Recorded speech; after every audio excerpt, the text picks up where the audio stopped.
정치하다 하면 화제가 되는 시간이죠. 우리 정치의 한 달 앞을 내다봅니다. 월간 아무개. 오늘은 월간 정두원 편입니다. 정두원 전 의원 나오셨어요. 네, 어서 오십시오. 안녕하세요. 정두원입니다. 한 분이 문자 주셨어요. 시사계의 쪽집게.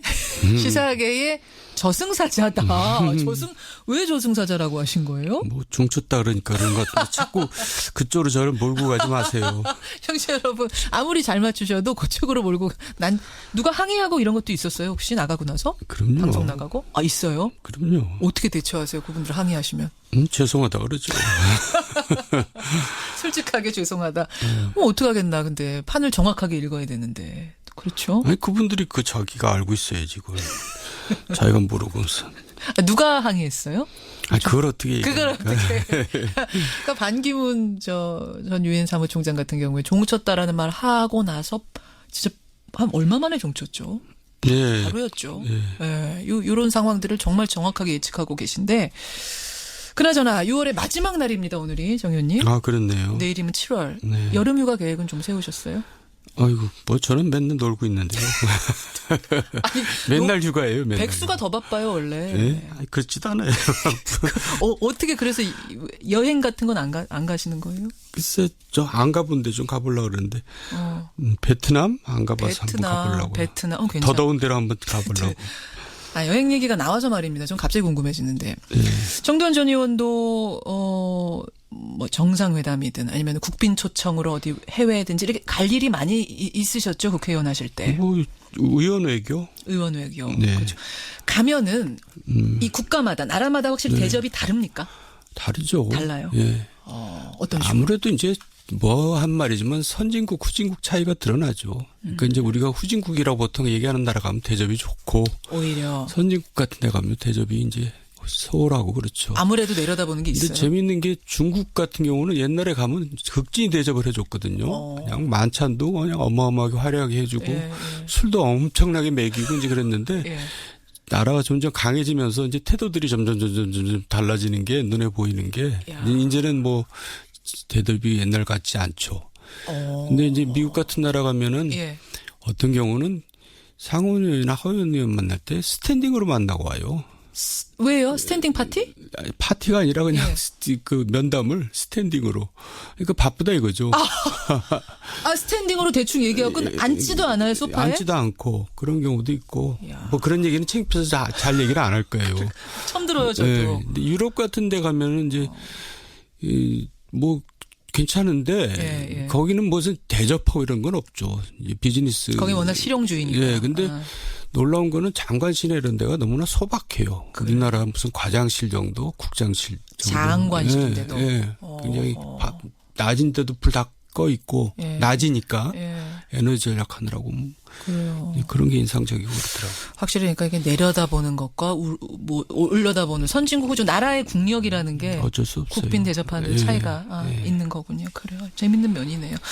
어쨌든 베트남 잘 다녀오시고 우리는 월간 정청래로 가보겠습니다. 정두원으로. 죄송합니다. 두 분이 같이 나오셨던 기억이 있어서 죄송합니다. 사과 정확하게 하고 월간 정두원으로. 지금 제일 어려운 것부터 가볼까요, 정 의원님? 국민의당. 지금 민주당에서는 대선 공작 게이트다 이렇게까지 부릅니다. 어떻게 보세요, 이 제보 조작 사건? 이거 엄청난 사건이죠. 엄청나죠. 그러니까 이제 국민의당의 존립이 흔들거릴 정도의 사건인데 이렇게 생각해요. 알고는 그렇게 안 했겠죠. 하지만 윗선들이 다 그걸 써먹었어요. 써먹었어요. 그러니까 모르고 했다 하더라도 책임에서 자유롭지는 않고요. 그리고 또 한편으로는 국민의당이 지금 어렵잖아요. 내년 지방선거 생각하면 다들 깝깝하거든요. 후보들도 안 나타나고. 그러니까 이제 울고 싶은데 뺨 때린 격이 됐을 수도 있어요. 무슨 뭔가 이제 민주당하고 합치고 싶은데 뭔가 지금 이합집산을 하고 싶은데 이런 일이 생겼으니까 이제 어떻게 보면 이제 그런 기회가 온 거죠.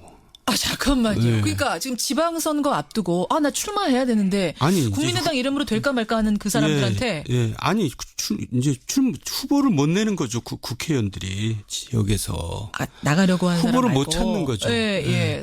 그러니까 그 당이 되겠어요. 그래가지고 또 후보가 있어도 뭐 다 떨어지니까.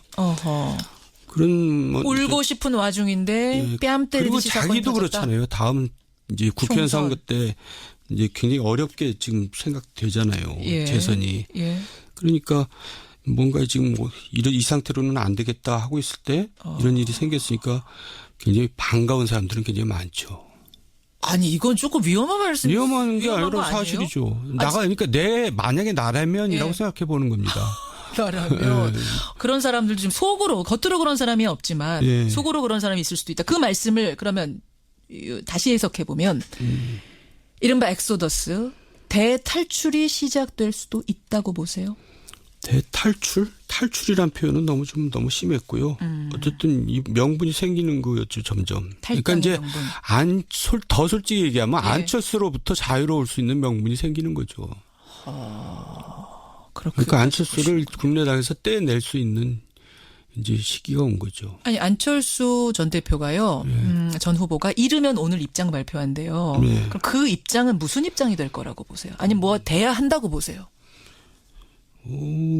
굉장히 통렬한 사과를 해야 될 텐데. 일단 사과는 기본으로 할 거고. 근데 이제 사과야 뭐 당연한 거고. 근데 저는 이제 어차피 안철수 전 대표는 재기가 어렵다고 보고 있거든요. 이런 일이 없더라도. 네. 근데 이런 일이 생겼기 때문에 치명적으로 이제 사실 죄송하지만 종친 겁니다. 아유, 종쳤다가 오늘 여기서 나올 줄은. 아니에요. 자꾸 종치었다는 얘기를 유도하시는 것 같아요. 아니, 먼저 하셨어요. 지금 먼저 하셨어요. 제가 유도한 거 아닙니다. 근데 어떤 내용의 사과를 하더라도 하여간 저는 다시는 이제 기회가 없다고 생각해요. 그분한테. 너무 결정적인 이게 치명타였다고 보세요. 이번 사건이. 그렇습니다. 이거 참 안철수 전 대표로서는 너무 아픈 얘기가 될 텐데. 뭐 안 됐죠. 근데 안철수 전 대표가 지금 몰랐다는 거거든요. 그 측근들한테 나오는 얘기를 들으면 심지어 마지막에는 네거티브가 너무 심해져서 안철수 전 대표 개인은 상당히 그걸 싫어했대요. 그런 분위기를. 그래서 뚜벅이 유세하고 막 이랬다는 건데 그랬다고 하더라도 책임은 물론 최종 책임은 이 사람한테 있다. 그럼요. 그렇군요. 그렇게 보시는군요. 그럼 다시 이 얘기로 좀 돌아와 보죠. 아까 전에 울고 싶은데 뺨 때린 듯해서 좋아할 사람도 속으로 있을지 모른다 하셨는데 탈당 혹은 당의 흡수 통합 이런 것까지도 생각하시는 거예요? 그러니까 민주당도 지금 어렵잖아요. 국민적인 지지가 높지만은 지금 수적으로 국회 가기 상황이 지금 여의치 않잖아요. 여소야대. 그러니까 뭔가 대화가 오고 가겠죠. 물밑 대화가. 상식적으로 생각할 때. 형식적으로 생각할 때. 지금 당장은 아니겠지만. 그리고 최근 들어서 박지원 대표 같은 경우도 말이 왔다 갔다 하시잖아요. 어떻게 왔다 갔다요? 그러니까 뭔가 좀 민주당에 대해서 굉장히 호감 표시도 문모닝 하다가 문센큐하고 뭐 이러시는 거. 그러니까 그게 이제 사실은 속내를 보여주는 거죠. 점점 대화를 할 겁니다. 대화를 할 것이다. 물밑으로.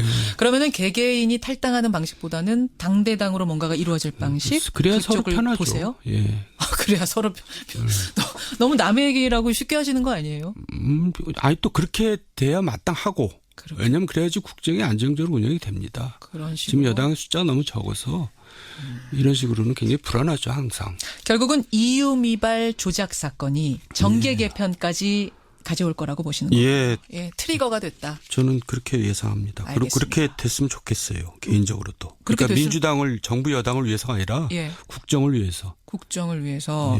지금 국민의당 분들이 들으면 어떻게 반응하실지 속으로는 맞는 말이야 이러실지 아니면 이게 무슨 말이야 하실지 모르겠는데 여하튼 정두원 전 의원의 생각은 그러시답니다.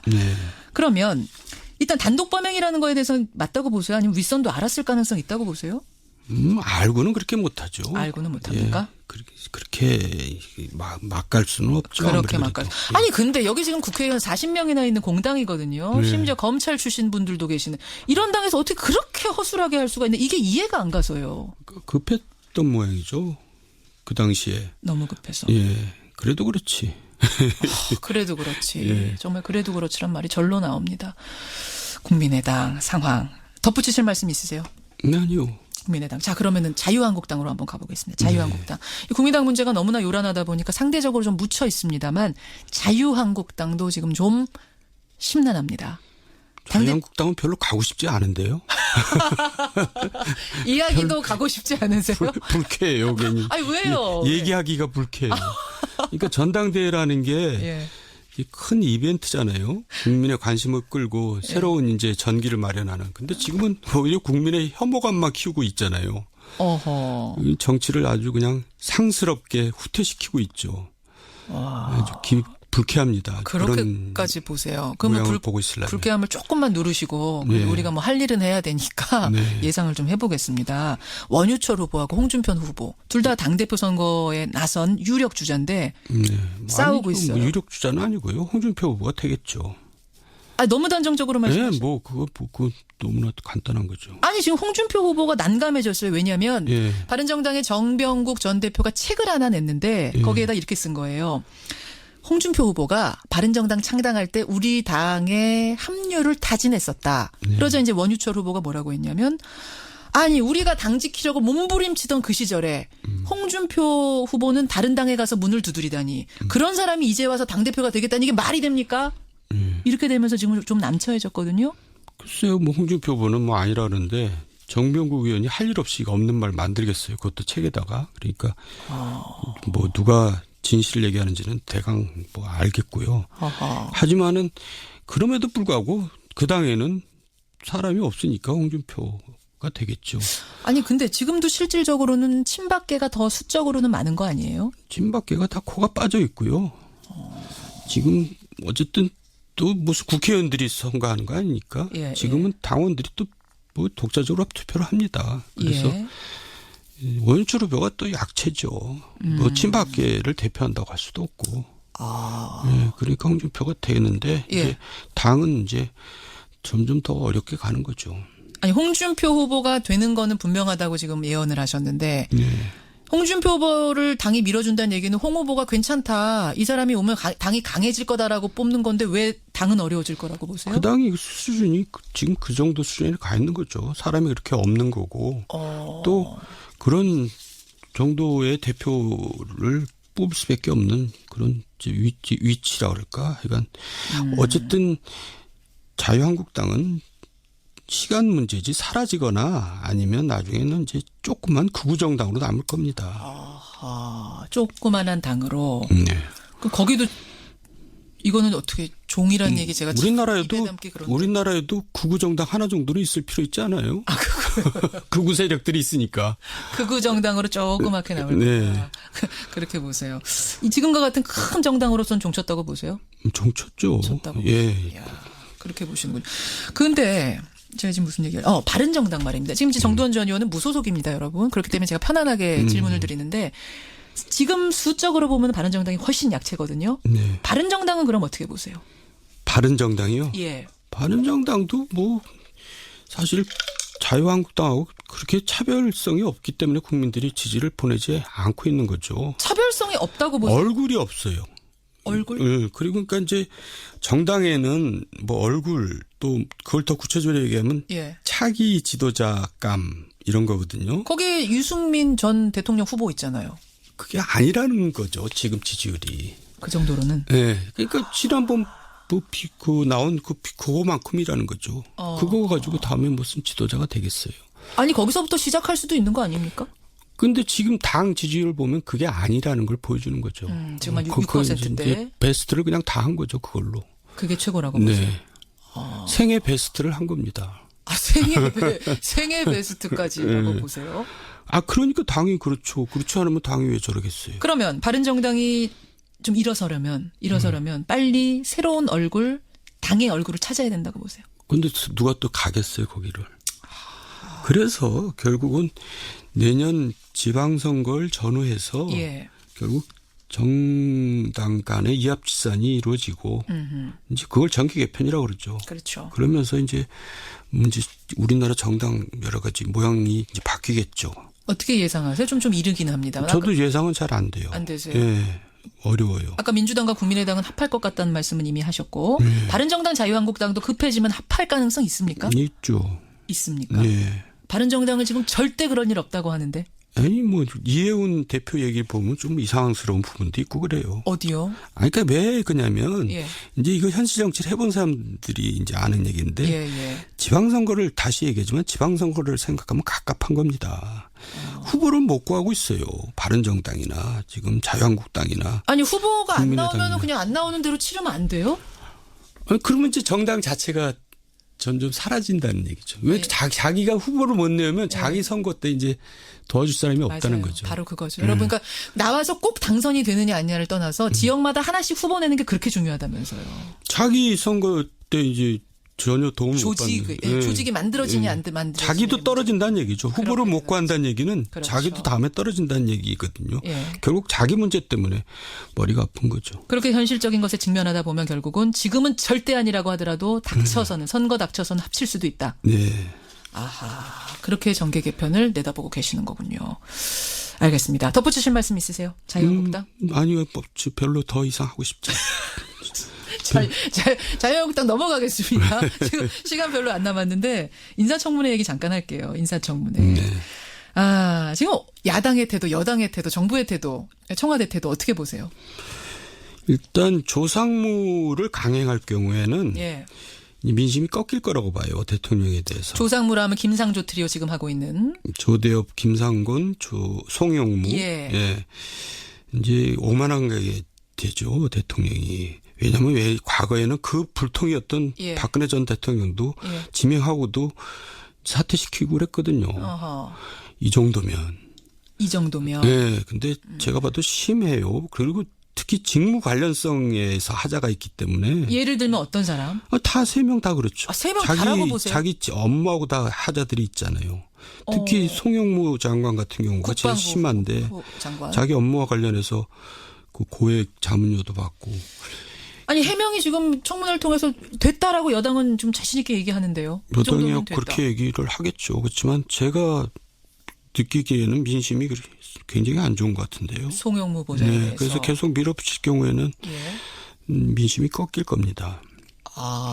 송영무 후보자 해명한다고 사실은 해명했고. 그래서 하지만 적어도 셋 중에 한둘은 희생이 불가피하지 않느냐 그렇게 보는데 제가 볼 때는 그냥 강행할 것 같은데요. 그렇게 보이세요. 하지만 그럼 강행하고 나서 민심은 꺾일 수 있다. 지금 상당히 고공 지지율이 있기 때문에 가는 것인데. 고공 지지율 때문에 오만한 거죠. 국민들은 오만한 것도 못 참습니다.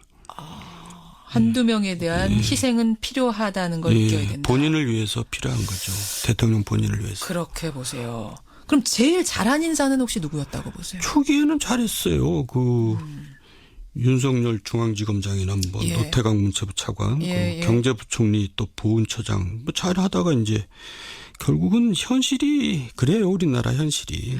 그러니까 지금 우리 현대사가 참 어렵게들 다 사느라고 그렇게 다들 맑지가 않아요. 그런데 청문회 인사 기준은 너무 높고 그 괴리가 크다 보니까 언제 청문회가 조용한 적 봤어요? 없죠. 그러니까 굉장히 자신했던 게 잘못이죠. 현실이 그런 거를 모르고 이제 인사 기준을 너무 높게 공약을 했던 거죠. 알겠습니다. 그런 부분들 때문에 결국은 민심을 좀 봐야 하는데 지금 정두원 전 의원이 느끼는 민심은 한두 사람 정도의 희생이 필요하지 않겠는가라는 조언 정부에 대고 하셨어요. 오늘 여기까지 월간 정두원을 볼 텐데 청취자 6968님이 주간 정두원으로 좀 개편해주면 안 되겠느냐. 조언, 제안을 하셨어요. 그러자 9621님이 일간 정두원 안 되겠습니다. 괜찮으세요? 한 달 정도도 힘든데 어떻게. 아예 할 일 없으시다면서요. 네? 그렇다고 와서 아무 말 할 수 없잖아요. 굉장히 바쁘세요 요새 정두원 전 의원. 이제 7월입니다. 월간 정두원이니까 7월 정말 여름에 한복판에 만나 뵙겠네요. 베트남 잘 다녀오시고요. 베트남 커피 한 잔. 네, 그러겠습니다. 여기까지 월간 정두원 수고하셨습니다. 건강하세요.